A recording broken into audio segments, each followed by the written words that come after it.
أعوذ بالله من الشيطان الرجيم بسم الله الرحمن الرحيم السلام عليكم ورحمة الله وبركاته الحمد لله رب العالمين وبه نستعين على أمور الدنيا والدين والصلاة والسلام على سيد المرسلين سيدنا محمد وعلى آله وأصحابه أجمعين وبعد. Sahabat inspirasi yang dirahmati Allah Subhanahu wa Ta'ala, tidak bosan-bosannya tentu kita bersyukur terhadap nikmat yang tidak terhingga dari Allah Subhanahu wa Ta'ala. Kemudian juga bersalawat kita kepada baginda Rasulullah sallallahu alaihi wasallam. Mudah-mudahan kelak Rasulullah mengingat kita dan memberikan syafaat kepada kita semua, amin ya rabbal alamin.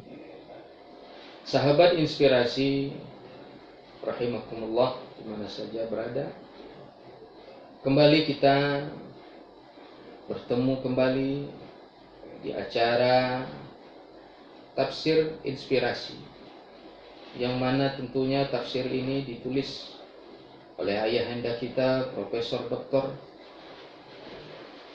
Zainal Arifin Zakaria.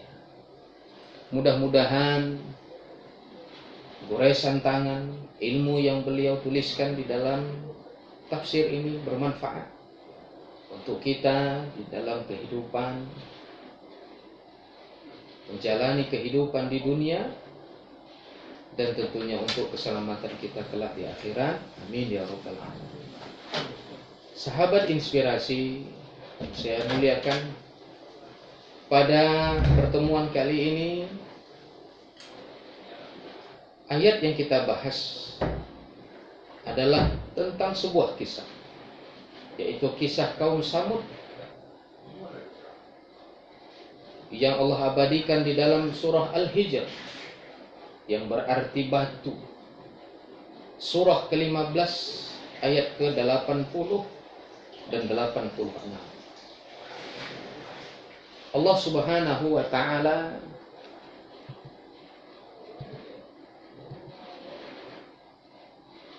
berfirman di dalam Al-Quran,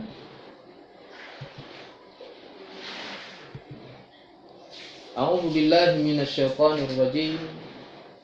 Walaqad kadzdzaba ashabul hijril mursalin wa atainahum ayatina fakanu anha mu'ridin wa kanu yanhituna minal jibali buyutan aminin fa akhadhathum as-sayhatu musbihin fama aghna anhum ma kanu yaksibun wa ma khalaqna as-samawati wal arda wa ma bainahuma illa bil haqq wa inna as-sa'ata la'atiyatun fasfahis safhal jamil inna rabbaka huwal khallaqul alim. Sadaqallahul azim wa sadaqa rasuluhun nabiyul karim wa nahnu ala dzalika minasyahidin wasyakirin walhamdulillahi rabbil alamin.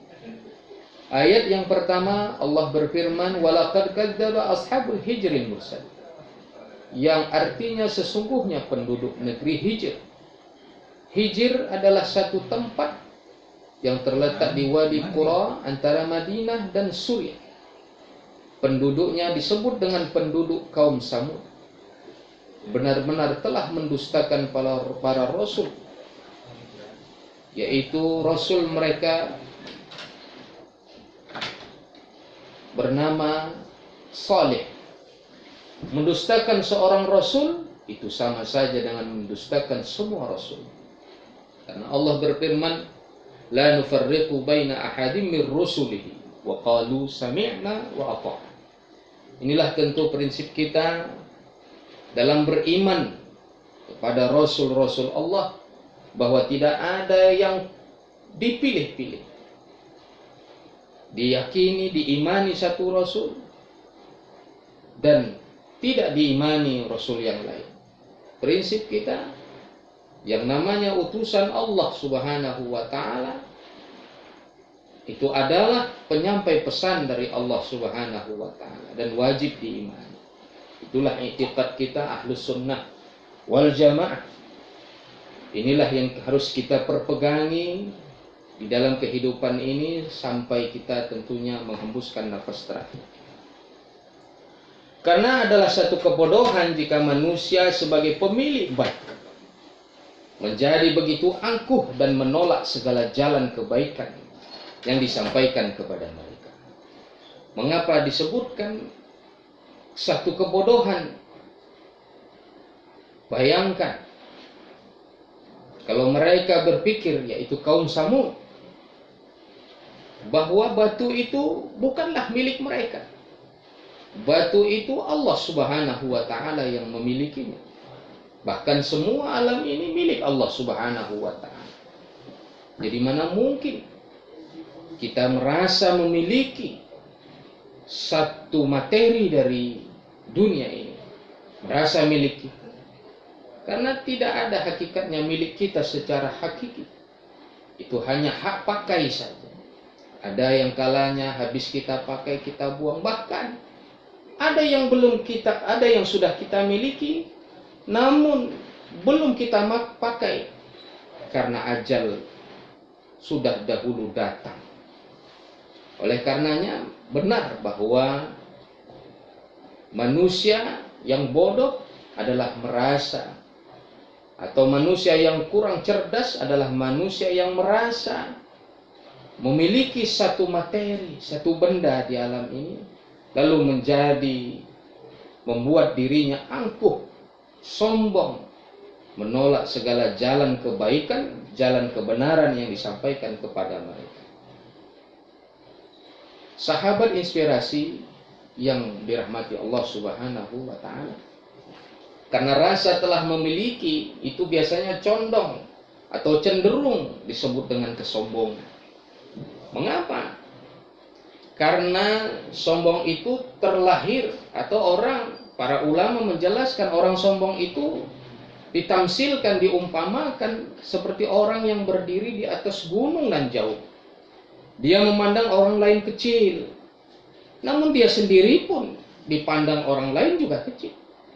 Oleh karenanya tidak ada kegunaan sifat sombong. Karena awal-awal Allah melaknat satu makhluknya yang bernama iblis, bukan jasad iblis itu, bukan materinya, tetapi sifat sombong itulah yang menggiring iblis sehingga mendapatkan murka dari Allah Subhanahu wa ta'ala. Kemudian ayat selanjutnya, ayat 81, Allah berfirman, wa atainahum ayatina fakanu anha mu'ridin. Kami telah mendatangkan, yang artinya kami telah mendatangkan kepada mereka tanda-tanda kekuasaan kami, tetapi mereka selalu berpaling dari. Dalam ayat ini jelas Allah berfirman, Allah ingin kaum Samud itu hidup yang benar sesuai dengan panduan Allah Subhanahu wa ta'ala. Dan Allah berikan tanda-tanda kekuasaan. Misalnya gunung yang mereka tinggal di situ sudah mereka lihat, kemudian kemampuan mereka, olah pikir mereka, bagaimana bisa mereka memahat batu, itu semua dari Allah Subhanahu wa ta'ala. Bagaimana mereka bisa mendustakan, bahkan sombong terhadap nikmat Allah Subhanahu wa ta'ala.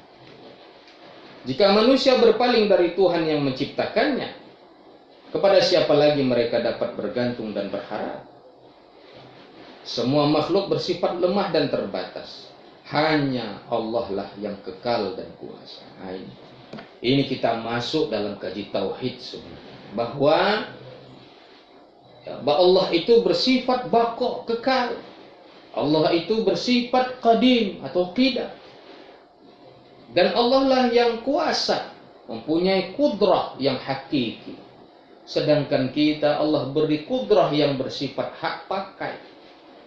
Mari kita lihat, berbanyak tokoh yang kita lihat yang dulu berkuasa, yang dulu ditakuti, yang dulu berpengaruh, dan sekarang sudah tidak ada. Di mana kekuasaan mereka? Bahkan sebelum mereka tidak ada, di saat mereka ditimpa penyakit misalnya, di mana kekuasaan mereka untuk menolak penyakit itu?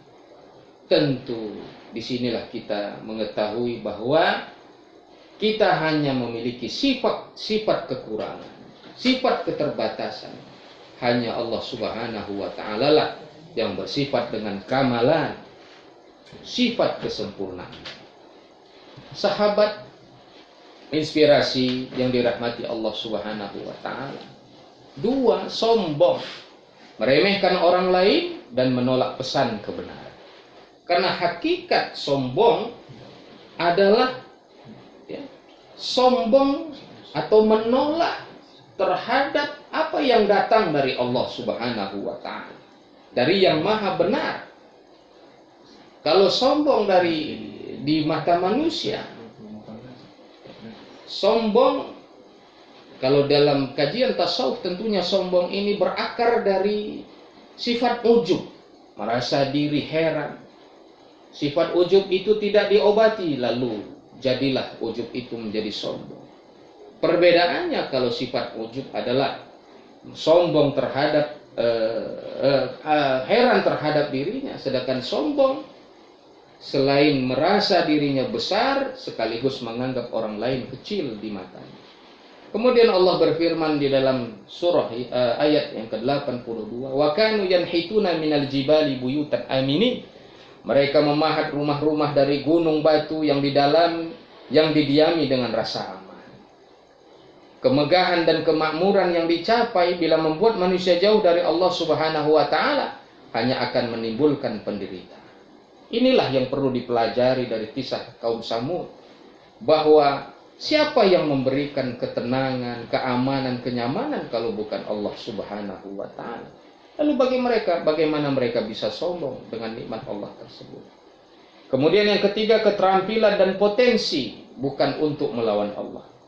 Di sini kita lihat bahwa teknologi yang dikuasai kaum Samud itu luar biasa, bisa memahat batu. Ini tentu satu keterampilan dan potensi. Siapa yang beri? Yaitu Allah Subhanahu wa Ta'ala.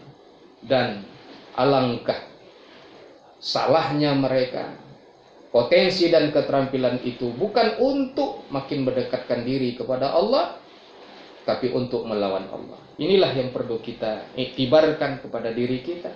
Allah beri kita keterampilan, potensi, jabatan, dan semuanya. Mari kita gunakan untuk lebih mendekatkan diri kepada Allah Subhanahu wa Ta'ala. Kemudian ayat yang ke-83. Fa'akhadhathumus sayhatu musbihin. Kemudian mereka dibinasakan oleh suara yang keras mengguntur pada pagi hari. Peristiwa itu terjadi pada hari keempat setelah datangnya peringatan kepada mereka. Merupakan keadilan Allah. Allah menghukum bukan karena murka, bukan karena sifat zalimnya, tetapi karena keadilan Allah Subhanahu wa Ta'ala. Begitu juga ketika kita beramal solih, dengan amal itu Allah masukkan kita ke surga bukan karena amal kita, tetapi karena kemurahan Allah Subhanahu wa Ta'ala. Jika mengusir tamu yang tidak tahu tata krama dari bumi, artinya kisah ini dilatar belakangi bahwa datang tamu, Allah datangkan tamu kepada mereka, tapi mereka tolak. Itulah Nabi Salih, Rasul Allah Subhanahu wa Ta'ala. Dan siapa saja melawan Allah pasti kalah. Apa tanda melawan Allah? Yaitu sombong terhadap kebenaran yang datang dari Allah Subhanahu wa Ta'ala. Karena Allah selalu dekat, kita saja yang sering kali menjauh dari Allah. Allah berfirman, wa idza sa'alaka ibadi anni fa inni qarib ujibu da'watad da'i idza da'an falyastajibu li wal yu'minu bi la'allahum yarshudun. Jelas ayat ini Allah menyuruh kita agar dekat kepadanya, karena Allah senang orang yang mendekatkan diri kepadanya. Allah berfirman selanjutnya di dalam ayat yang ke-84, fama aghna anhum ma kanu yaksibun, sehingga tidak berguna bagi mereka apa yang telah mereka usahakan. Apa yang dikumpulkan, yang dikerjakan dan dicapai hanya fata morgana jika tidak beriman kepada Allah Subhanahu wa Ta'ala. Artinya Apa yang didapat daripada rezeki, jabatan, yang diraih, itu semua kalau tidak didasari iman kepada Allah, bukan menjadi nikmat, bahkan menjadi azab dari Allah Subhanahu wa ta'ala. Karena penyebab yang utama tidak pandai bagaimana mensyukuri nikmat dari Allah Subhanahu wa ta'ala. Hanya imanlah modal besar agar kita bisa bersyukur kepada Allah Subhanahu wa ta'ala. Sehebat apapun manusia, ia adalah serpihan debu. Allah berfirman selanjutnya, "Wa ma khalaqnas samawati wal arda wa ma bainahuma illa bil haqq wa innas sa'ata la atiyatun fasfahis safhal jamil." Ayat ke-85. Sahabat inspirasi yang dirahmati Allah Subhanahu wa ta'ala. Artinya, kami tidak menciptakan langit dan bumi serta apa yang ada di antara keduanya melainkan dengan kebenaran. Sungguh kiamat pasti akan datang, maka maafkanlah mereka dengan cara yang baik. Ini menjelaskan sekali lagi kemaafan dari Allah Subhanahu wa ta'ala. Allah pemilik alam semesta menginginkan kebahagiaan manusia pada hakikatnya. Tidak ada yang diinginkannya kecuali ikuti saja perintah Allah. Jangan membangkang. Tamu yang bijak tahu sopan santun dan etika yang dipinta oleh Tuhan. Kemudian mukmin cerdas tetap pemaaf. Inilah ciri seorang orang yang beriman. Karena orang yang beriman di hatinya penuh iman, pasti ada sifat pemaafnya. Oleh karena jadilah pemaaf. Al-Imam Ibnu Qayyim rahimahullah ta'ala berkata, "Wahai anak Adam, sesungguhnya antara dirimu dengan Allah terdapat kesalahan-kesalahan yang tidak diketahui kecuali olehnya. Jika engkau ingin Allah memaafkanmu, maka maafkanlah kesalahan hamba-hamba Allah." Ada ruang maaf dari Allah Subhanahu wa ta'ala yang manusia tidak mengetahuinya, kecuali Allah menghapuskan, kecuali manusia itu mau menghapuskan kesalahan-kesalahan saudara-saudaranya. Kemudian Allah berfirman di dalam ayat yang ke-86, "Inna rabbaka huwal khallaqul alim."